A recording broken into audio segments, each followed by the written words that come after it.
Hey everyone, welcome back to the channel. It is Sakaflos here, and today we are going to be continuing our playthrough of Riot Games. As usual, if you guys are going to enjoy it, consider liking this video as well as subscribing. I really do appreciate your support here, but most importantly, it is so that you don't miss future episodes or uploads of single player playthroughs or content just like this one. And with that being said, let's get this episode started. So here we are in the game. We are currently, I believe, in the Baron's Rest area of Bilgewater, and most specifically, we are in the first floor of Baron's Rest, I should say.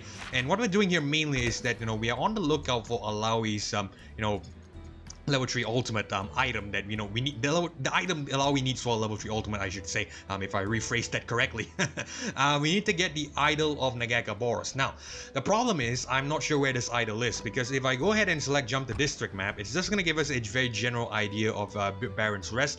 Not really very direct. I know for a fact that there is a quest objective here, however it was retrieved by one of the patrons here in Baron's Rest, and it's not really that significant. That is because we received a couple of side quests as well from a couple of patrons.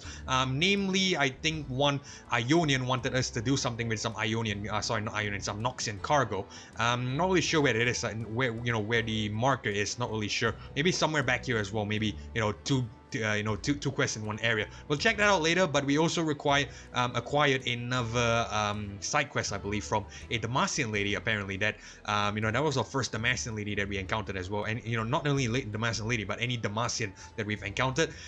Apparently, she wants to meet us somewhere in the back area over here. How do I know she's in the back area? That was because in the cutscene, she headed up this flight of stairs as well as headed towards this side, which I could only presume is towards this area here. So, we're gonna work on that later. That's because I suspect there's also another side quest down here that involves this guy and this waitress over here. Now, if you recall in the previous episode, there was a altercation between this guy and this waitress, and this waitress apparently stormed out, and as well she glitched out a little bit there. But apparently she's back, which is a bit weird. I think it's another game glitch. It's very weird. My game has been glitching out quite frequently as of late, which is honestly very odd. But we're not gonna make too much too big of a deal off of it. She's apparently here, but she is uninteractable, and we can essentially just pass through her. So yeah, basically I think she's not important. But regardless, we're gonna go ahead and interact with this guy. But hold on, let me just go ahead and grab these chest and urn over there. Okay, so let's go ahead and interact with him and see what he wants. A solitary diner sits at a large booth mumbling to himself. He notices you and speaks. I thought you were the damn waitress again. She's standing right here. Well, maybe maybe this is just the ghost, and the actual waitress is somewhere else. Okay, don't sneak up on people like that, you little eel. Sounds kind of rude, and you're speaking to misfortune, so I don't know, I'd watch your tone if I were you. Okay, let's ask him why the hell he's so angry. He holds up his plate to you. Do you see food? Do you see a juicy fresh fish here? Is there a gulp of fish on my plate? I don't know. Maybe the hunger has blinded me, but I don't see any fish on my table. You come here hungry and you're basically hostage. Service has always been garbage by the lady's beard. Let's ask him why doesn't he like shellfish then? Do you really want to know? He asks, irate. I can go into great detail. For those of you who don't know, I forgot to mention when the conversation option was given. We know that he ate shellfish because in the previous episode he was rambling to the waitress about some shellfish in his dish. Okay, let's tell him yes. Ideally, I don't want to know, but I'm gonna agree that's because I'm hoping he could tell us a little something about Alawi's level 3 ultimate. So I think we'll just tell him yes. It's not that I don't enjoy shellfish, it's just that shellfish and I often find ourselves in disagreement. It starts with a rumble, but what comes next, it ain't pretty. Okay, I guess we'll inspect his table. On the table is a key with a symbol of 2 crossed daggers on it. What are you looking at? My empty plate? Why don't you take it back to that incompetent cook and shove it in front of his ugly damn face? Let's ask him about the key then on the table. Why the hell does that concern you? If I so much as see your hand lingering near that key at all, you'll have a bloody stump instead. By the lady's beard, he says. You notice a tattoo of cross daggers on the side of his neck, with the same symbol as the key on the table. For some reason, we can ask him if we want to buy that key off of him, so I think we'll just ask him. It's a better option than leave, of course. Yes, you can, and because I like you so much, I'll give you a fair price, he smiles, and one of his gold teeth glistens.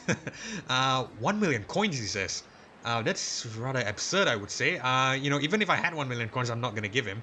And obviously I don't, that's why the option here is grayed out. So I'm just gonna tell him we can't afford that. I see. Well then we're done here, he says. Okay, so somehow we have to get the key from the diner. So this is another side quest, I would say. I'm not sure if this is, has something to do with Alawi, so I don't know, we'll just have to find out. Okay, we have a lot of NPCs here, so let's go ahead and speak to them. Let's start with this guy, see if we can get any clues. A man shabbily dressed sits alone at a table. He raises one eyebrow as you approach. I come here regular, but there's some comings and goings that remain a mystery to even me, he says. What kind of mysteries? Or you spend all day in a tavern? This looks like a fun answer, so let's go ahead and say that. Well, I wouldn't call it all day. My business is hardly interesting compared to this here tavern. Lots of secrets here. What kind of mysteries? What kind of secrets? The kind that would fetch some coin in the market. I'm an observer of people, and the information I've heard could do some damage in the wrong hands. Okay, let's offer him some currency. Would 10 coins do the trick? He eagerly takes the money. Ha, sucker. I would have confided my secrets for a fishbone, but it's too late now. Just tell me already, sarcastic. Oh no, what a grave mistake I've made. I think I like this one. Let's go ahead and go with this. The door behind is pretty strange. Never seen any tavern stuff coming through it. Just some individuals looking up to no good. Which door? This door or this door? I paid 10 coins for that nonsense, or yes, quite curious indeed. Let's go with this one. Let's go with the sarcastic answers. But wait, there's exotic markings near the door handle. The 2 daggers cross. What does it mean? I think it must be this door because I see 2 daggers here. I never seen such markings elsewhere, and what's more, not only have I recently witnessed a gentleman over within arm's reach who has opened the door, but in his possession he carries a key with likewise the symbol of the 2 daggers cross. Okay, he must be talking about this guy because I believe there was mentioned that he has some sort of 2 dagger tattoo on his neck, and at the same time he has dual dagger key on his table. So must be the guy it must be the guy that we just spoke to. Let's see what he knows. That guy that complained about the shellfish. Shh, don't act conspicuous. You reveal us both, and my days of loitering will come to an end, he says in a loud whisper. But yes, that's him. I guess that was actually sort of useful. I really wish I gave you a fishbone instead of money. I'll let you get back to loitering, to your observing. Let's go with this one. He gives you a wink. Spend your days wisely, mate, or else he'll spend you. That's a fine code to live by, but at least we know that this is the door in question right now. Let's check out the door first. The door is locked. It requires a specific key to open. We inspect the door. It's gonna say there is a symbol of 2 daggers next to the doorknob. It might be some coded symbol, or maybe it's just a decoration. Okay, so we somehow need to get this key then, which could be a bit of a problem. How the hell are we gonna get this key? We're just gonna trigger conversation with him again, so we're not gonna do that. Okay, let's check in with the other NPCs nearby. Let's check in with this lady over across the table here first, see what she says. The guy by the wall keeps staring at me. Who, this guy? I guess so. Let's see what he says. You see that lady there? I think she's into me. Good luck with that, buddy. I'm not gonna get involved. What about this fellow over here? Most ships are crewed by unlucky folks starving in the slums, unconscious in the bars, or asleep in their beds. So nothing too important. Okay. What about this fellow? He looks like a vendor by the looks of it. Several bottles of varying sizes are laid out carefully on the counter. The bottles all have the same picture of a plunder crab, claws in the air with an oyster on both sides of it. Feeling wary, traveler, why don't you pull up a seat and try a free sample of our seafarer seltzer, says the man at the table. What's in it? I guess we're gonna ask. Whatever you're selling, I'm not buying. Let's go with what's in it. That's like the better option. Ah, well, glad you asked. Our drink comes from sea creatures themselves, all sorts and types, clams, oysters, plunder crabs, eels. We take a little of what makes them taste so great and mix it with some tonic. Essentially, it's a drink that tastes like fish. That sounds disgusting. Why in the world would you even consider making a fish-flavored drink? Is this some kind of punishment? Or we can lie to him? Some people may like that kind of drink. I think we're gonna go with this one. Is this some kind of punishment? A spirited response, but I assure you that we've taken measures to make sure it isn't overpowering, he says. What will it be? Would you like to try a sample first, or would you like to go straight to the punch and purchase a bottle for consumption? I think I'd like to try a sample first. The man pours a small amount from an already open bottle onto a saucer. The smell of fish is overpowering with no other flavor to balance it out. As the drink slides down, the taste not only remains, it grows stronger. Well, he asks. This drink is terrible, or we can lie and say we liked it. I don't know what to say. I think we're just gonna tell him it's terrible because, you know, if it is a fish flavored drink doesn't taste good, or doesn't sound good, I would say. So yeah, I'm just gonna say it might sound terrible. We will see what the market has to say about that. I guess he has the balls to ask us to purchase a bottle as well. I guess we're just gonna tell him no, because we're not gonna purchase something that we have no use for. So that is rather redundant. So I'm not really sure what we have to do here. Maybe we have to find this waitress that served the table. So I think we're just gonna go ahead and set about finding the waitress. Okay, let's head down because I know for a fact that the waitress actually took the flight of stairs down. I'm not sure where she went because there are two areas over here, one over this side and one over this side, both of which lead to some sort of, you know, smaller areas. So I think just because that this is where I believe this was where we need to go for the other lady's quest, which was I believe this fellow over here. I think we'll just leave this area for now. Let's go ahead and just check out this smaller region here, this more confined region. So yeah, let's see what awaits us.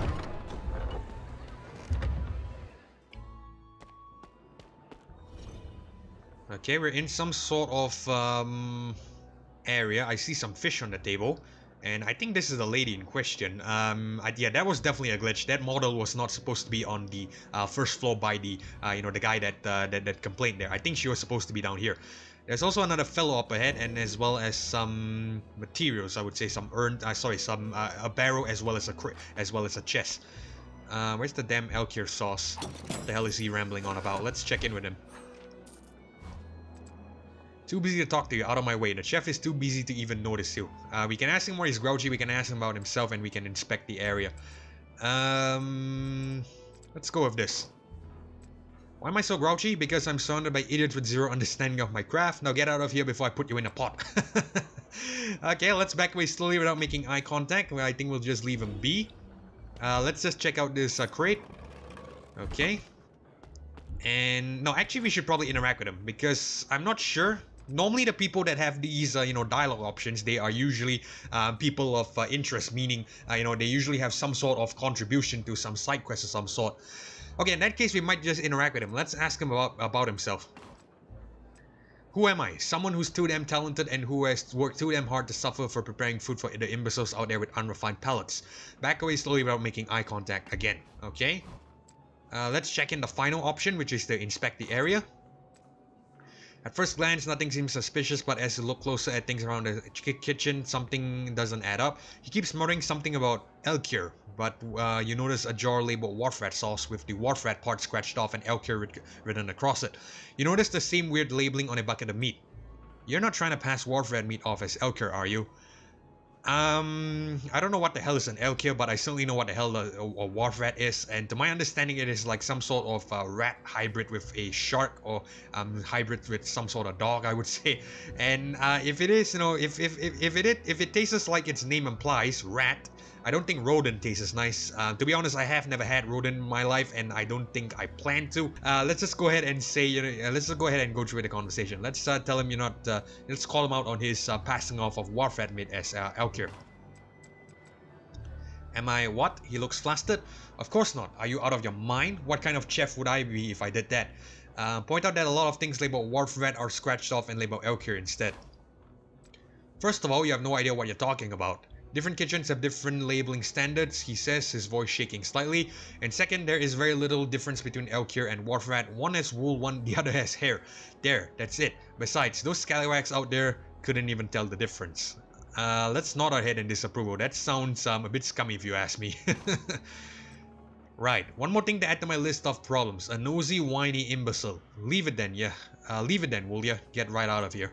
Okay, I think we'll leave you to be. I think we'll leave him to be. Let's go ahead and just check in with this waitress here, which I believe is supposed to wait the, you know, the gentleman up on the first floor. I'm never running food to that table again. Okay, that's rather disappointing because that doesn't help our case at all. I'm not really sure what we have to do here, to be honest, then. Because if she's not gonna wait the table, and she's the one, and she's the last NPC we speak to, because, you know, there's really no one else relevant to speak to. For some reason, she's still glitching out here, but we're not gonna be too concerned about that. But yeah, if, you know, even she's not gonna help us, and no one here is gonna help us, I'm not really sure what we do.